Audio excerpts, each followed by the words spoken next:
সুপ্রিয় দর্শক শ্রোতা, আসসালামু আলাইকুম। আশা করি আপনারা যে যেখানে আছেন ভালো আছেন। আর আজকে আমি ইউনিক রসুনের ভর্তা রেসিপি করে নিয়েছি। এখন দিয়ে দিচ্ছি ধনিয়ার পাতা আর দিয়ে দিচ্ছি সরিষার তেল। রসুনের ভর্তার গ্রানটা আরও দ্বিগুণ বাড়িয়ে দিবে। এর মধ্যে দিয়ে দিয়েছি রসুনের কোয়াগুলো।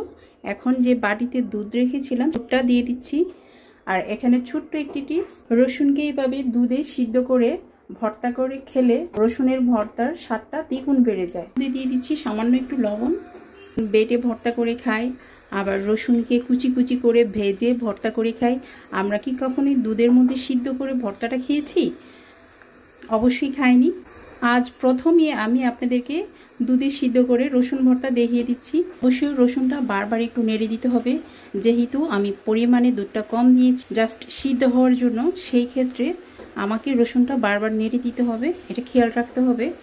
আর এখানে ছোট্ট একটি টিপস, রসুনটা যদি বারবার নেড়ে না দেন, রসুন এক সাইডে সিদ্ধ হবে আর এক সাইডে সিদ্ধ হবে না, এক পর্যায়ে থেকে যাবে। ওই দুধটাকে শুকিয়ে একেবারে রসুনটা ভাজা ভাজা করে ফেলবো। দেখতে পাচ্ছেন পানিটা অনেকটাই শুকিয়ে গেছে, রসুনটাও কিছুটা সিদ্ধ হয়ে গেছে। এখন আমি ঢাকনাটা দিয়ে চুলাটা লো হিটে রেখে দিব। আমি আমার মেয়েটাকে ভাত খাওয়ানোর জন্য গিয়েছিলাম, চুলাটা ছোট করে দিয়ে এদিকে সামান্য করে একটু লেগে গেছে। এখন আমি রসুনটা নামিয়ে নিব আর একটু হাত দিয়ে দেখিয়ে দিচ্ছি কতটা সফট হয়েছে। দেখতে পাচ্ছেন। দিয়ে দিচ্ছি শুকনো মরিচ। শুকনো মরিচটা ভাজা হয়ে গেছে। আর কুচি করে রাখা পেঁয়াজগুলো ভেজে নিচ্ছি। এখন পেঁয়াজটা ভেজে নিব ভালো করে, ব্রাউন কালার হয়ে আসলেই আমি পেঁয়াজটা নামিয়ে নিব। পেঁয়াজটা ভাজা হয়ে গেছে। পরিমাণ মতো লবণ নিয়ে নিয়েছি। আমি মরিচগুলো লবণের সাথে ভালো করে চটকিয়ে নিচ্ছি।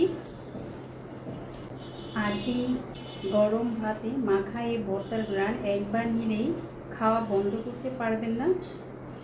এখন মরিচের সাথে পেঁয়াজগুলো ভালো করে মিশিয়ে নিব। রসুনগুলো ভালো করে চটকিয়ে নিচ্ছি আর খুব সহজেই গলে যাচ্ছে। আপনারা দেখতে পাচ্ছেন কত নরম হয়েছে। আর এই রসুন ভর্তাটা কিন্তু ভেজেও করা যায়, ওভাবেও একবার করেছিলাম কিন্তু আমি ভিডিও করিনি, আজকে এটা ভিডিও করে নিয়েছি। রসুনগুলো ম্যাশ করে নিয়েছি।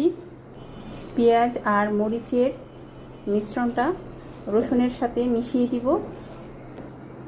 ধনিয়ার পাতা, সরিষার তেল, রসুনের ভর্তার গ্রানটা আরও দ্বিগুণ বাড়িয়ে দিবে। একমাত্র আমি প্রথম করেছি দুধে সিদ্ধ করে রসুনের ভর্তা রেসিপি। আর আমার এই ভর্তা রেসিপিটা আপনাদের কাছে কেমন লেগেছে অবশ্যই আমাকে কমেন্ট বক্সে জানিয়ে দিবেন।